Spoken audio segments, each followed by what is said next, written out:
two. And I think as we all found out, it was interesting to see what happened right as the acquittal came in and how America viewed it. And I want to ask you about that because I want you to walk our viewers through how some in Black America reacted to that verdict. There is sort of that iconic video that was played over and over again of a group of Black viewers celebrating once he was acquitted. And then you getting the first interview. This is sort of a two-part question, if you will, Ed. You getting the interview being a Black journalist. Did you feel any pressure in your own community while you were sitting down and trying to get the facts and trying to hit him with tough questions, but also realizing there was a segment of America who was sort of happy he had beat the case? Well, I think that was what the cheering was for. It wasn't necessarily for O.J. Simpson specifically. But I think what you've hit on there to some degree, Tom, is the kind of what we call the black tax that many African Americans have to pay. No one would ask you, Tom, if you did a high-profile interview with a white person, well, could you in fact be fair? How could you interview a white person or a Hispanic person or whatever your ethnicity is? That usually is defined by Blacks. I remember Ed, to be fair, and I respect your point. I'm Hispanic. My parents are Cuban.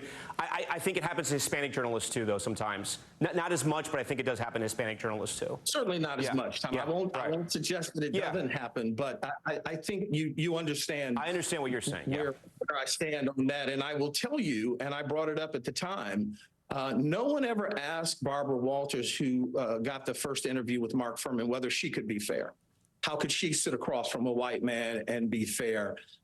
Black America, to your point, and I think we've got to be careful because we tend to lump Black America in, one pile. I know we deal in generalities in these discussions, but it wasn't as though there weren't Black people who believed him to be guilty or believed that he got away with murder. There were certainly those, but the media portrayed Black America as all encompassing and all believing he did this and aren't we happy? It wasn't that they were happy about the two murders. It wasn't that they were happy about it for O.J. Simpson. I think, if I may be so bold to speak for that group, our group, is it was simply for once you saw an African-American beat, if you believe that to be the case, the justice system, when typically the justice system has weighed heavily on African-Americans and typically has been unfair to them. And then, Ed, finally, you always learn something when you get to do these interviews and you get to sit face-to-face with someone who's at the center of a mega story like that. My last question to you, what did you learn? And afterwards, do you think he committed those murders? I've never suggested publicly what my thoughts are, so I won't start tonight. But I will say that what I saw was a human being, monstrous to some, beleaguered to others. I saw a man who clearly had the weight of the world on his shoulders. I saw a man who I think probably was fooling himself in terms of how the world was seeing him at that very moment. And I think it really shone a light and put a mirror on America even more than O.J. Simpson. I think that this is one of the first times that we can personify the divisions that we saw in race. We talk about it often, but this trial from the court to the streets really showed the difference, the purview difference between Black America and white America. And that's what I saw. And I think, unfortunately and sadly, we continue to see that today. Journalist Ed Gordon with a fascinating look back at the major interview. Simpson's trial, the trial of the century, changed the media landscape. The TV trial exploded across American televisions, along with the idea of the celebrity attorney, and put a spotlight on what the best attorneys money could buy could actually do. Joining Top Story right now live is someone who knew that dream team very, very well. Civil rights attorney and managing partner of the Cochran law firm in California. He was on that dream team, Brian Dunn, and he was one of the lawyers who helped secure O.J. Simpson's not guilty verdict. We welcome you to the show. Also with us is Sarah Azari, a white-collar criminal defense attorney at the law office of Sarah Azari, who is now I would argue, a superstar TV lawyer in part because of the O.J. Simpson case, but we're going to get to there in a second. Brian, I want to start with you. Talk to me about what it was like to be part of that dream team when the entire world was watching all of your moves. Well, I should tell you that I was bringing the dream team lunch. I don't know if I really get credit for being part of the dream team. I was so low on the totem pole at the time, but I was a fly on the wall. And I can tell you that we were in a fishbowl of sorts. And when you think about the courtroom and you think about all of the people that were watching what happened in that trial, we were focused exclusively on the blocking and tackling of what was going to happen in that courtroom. And we were not as focused on the way that the nation was perceiving everything that was happening. And we certainly weren't thinking about how this incident was going to be looked at 3 decades down the line.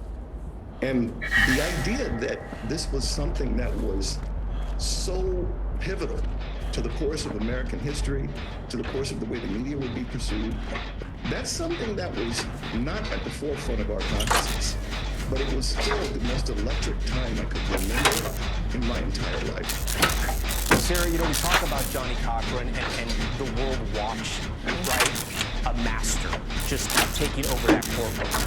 And I wonder, as somebody who now is a successful attorney, but also has a successful TV career, what you thought as you watched the business trial? I always say a good trial attorney is a performer, is an actor, and while some people like to say smooth transition. Is that all you have? Jury. But to me, this trial is so controlled, and what I would like the Westerners do, because it coincided with the news cycle going for a while. And that's a true trial. It just really, true crime fascination was really spearheaded as a result of this trial. It's not just the melange of, sex and violence and identities. It just had all the ingredients. The crime scene was a block away from where I was in college at the time, and I was absolutely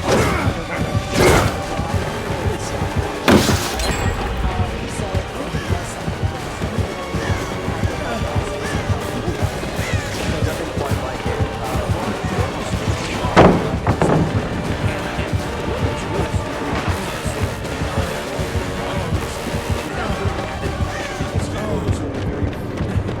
Well, he was very cool. He was he had the most unshakable personality I've heard so far. I'll see you dead. He was completely in the zone and he was completely focused. That entire dream team was he felt had a big role as they did a big role. And one of the things that's so fascinating is why this was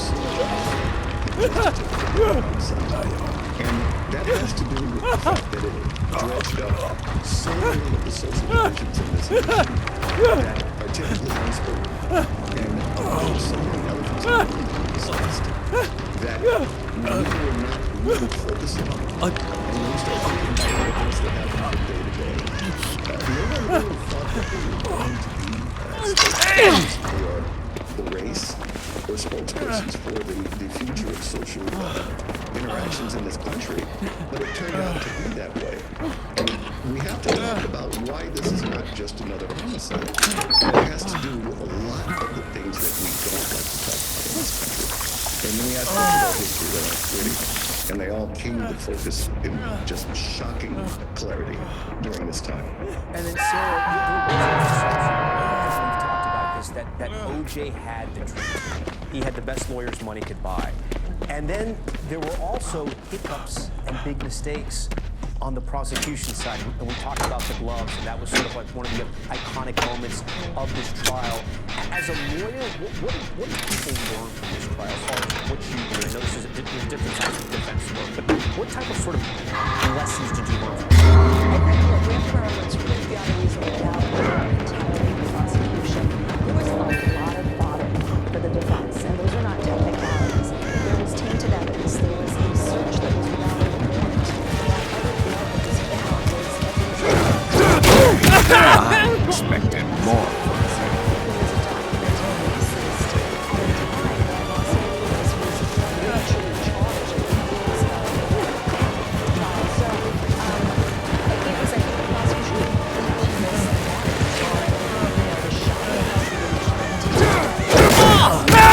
actually think you can defeat me. So yes, there was a dream team that we've never seen before, but there was also Talking about this and revisiting this before died. How you've looked back over the years, and I know you were honestly played a very small role in the dream team, but how have you looked back at your work in defending O.J. Simpson? And I ask that because he was found not guilty, but later on he was found civilly liable for the murders of Brown and Goldman. And I just wonder if you've ever sort of wrestled with that, or if you've ever thought back on that. Honestly, I look at it as one more job that I had to do for my boss, Johnny Cochran. We had so many cases, and one of the things that Johnny really experienced some frustration with is that he became associated with this trial. And he was so much more than this. He used to be fond of saying, I represent the no-Jays. Everybody thinks I just represent the no-Jay, but I represent the no-Jay. And his commitment to police misconduct litigation was unprecedented. His commitment to just balancing the scales of justice was reflected through so many of these other trials. And in so many trials, when the verdict comes down, there might be, 8 people in the courtroom, 7 people. But this was a trial when everybody was watching every little thing that happened every day. And that type of scrutiny is not something that anybody could have been ready for. Yeah. Sarah, what do you think the legacy of the trial of the century is going to be?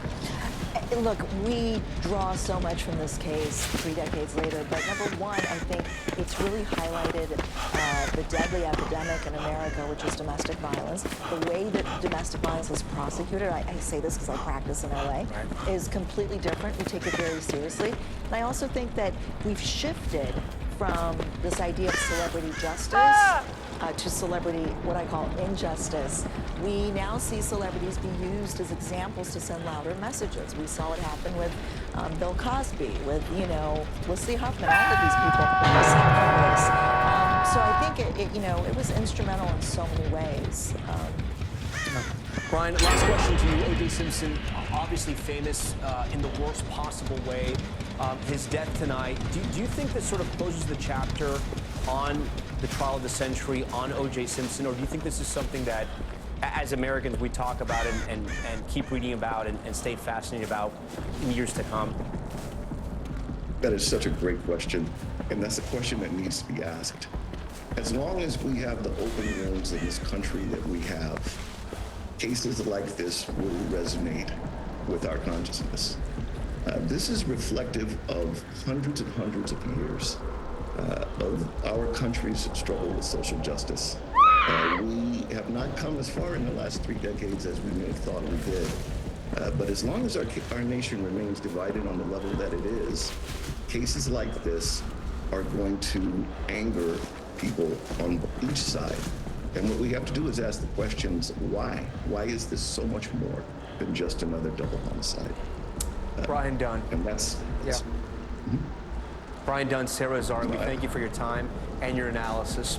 And you can watch more on this historic trial on the Dateline episode, The People versus O.J. Simpson, What the Jury Never Heard. That will air right here on NBC News Now tonight and tomorrow at 11 p.m. Eastern. Still ahead tonight, we're following other major headlines, including the dangerous weather in the south. A new video showing a tornado touching down near Jacksonville, Florida. 40 million people now under alert for severe storms. Bill Cairns, he's standing by for us. Plus, parents listen up. A new report finding Lunchables contains concerning levels of sodium, lead, and other heavy metals, the push by one nonprofit to get them out of schools. And the new details on the gambling scandal involving a former employee of baseball star Shohei Ohtani. Criminal charges his ex-translator is now facing. Stay with us.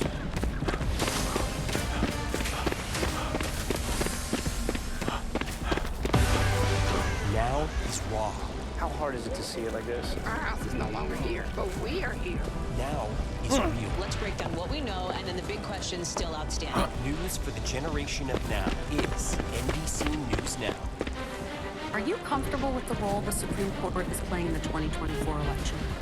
Do you bear responsibility for what is happening at the border? Is it clear who's going to govern Gaza once this war is over? If it's Sunday, it's Meet the Press. Mornings are full of possibility and energy. And how you get set for the day ahead matters. Take charge of those first hours. It's about getting caught up. And really, it's about getting ahead. And that's what drives us every morning. Because every day deserves the best start. What's the message that you're trying to get out to young people?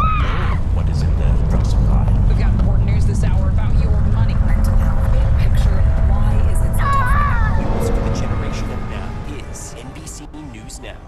The NBC News mobile app. Get connected to your favorite news shows. For the top stories, breaking news, and live video, download the NBC News mobile app now. What is going to happen now?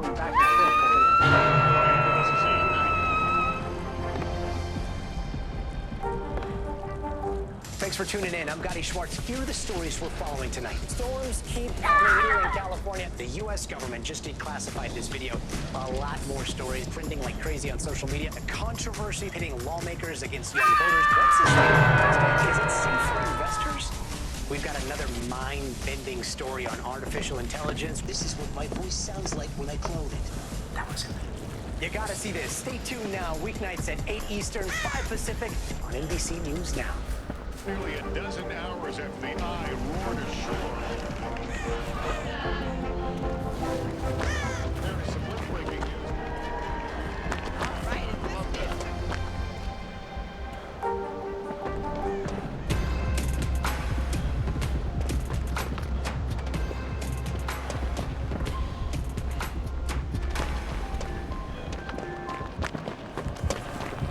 Okay, we're back now with an update. That massive scandal involving the former translator for baseball sensation Shohei Ohtani. Tonight, federal prosecutors charging the ex-translator with allegedly stealing more than $16 million from Ohtani, all linked to an illegal gambling operation. NBC's Liz Kreutz has the details tonight. Tonight, federal authorities charging Shohei Ohtani's former translator, Ippei Mizuhara, with bank fraud, alleging he stole $16 million from the baseball superstar. Mr. Mitsuhara did all this to feed his insatiable appetite for illegal sports betting. Prosecutors say Mizuhara, who they described as Ohtani's de facto manager, made 19,000 bets with an illegal bookmaker. He used a bank account of Ohtani's, which he helped Ohtani set up and had access to. At times, he even impersonated Ohtani to be wired. Mr. Mitsuhara used that position of trust in order to take advantage of Mr. Ohtani. While they found no evidence he bet on baseball, authorities say Mizuhara racked up more than $30 million in gambling debt between 2021 and 2024. Text messages obtained by prosecutors show him admitting to a book stolen Ohtani, saying, "It's all over for me." The Dodgers star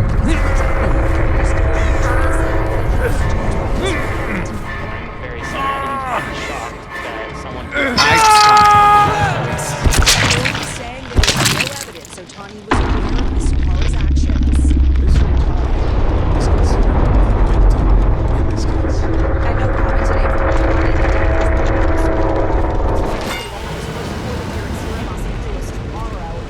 today from he faces up to 30 years in prison. Tom? All right, Liz, thank you for that. When we come back, castaways rescued. 3 men look at this stranded after the boat capsized while on a fishing trip. How they managed to get messages to authorities which may have saved their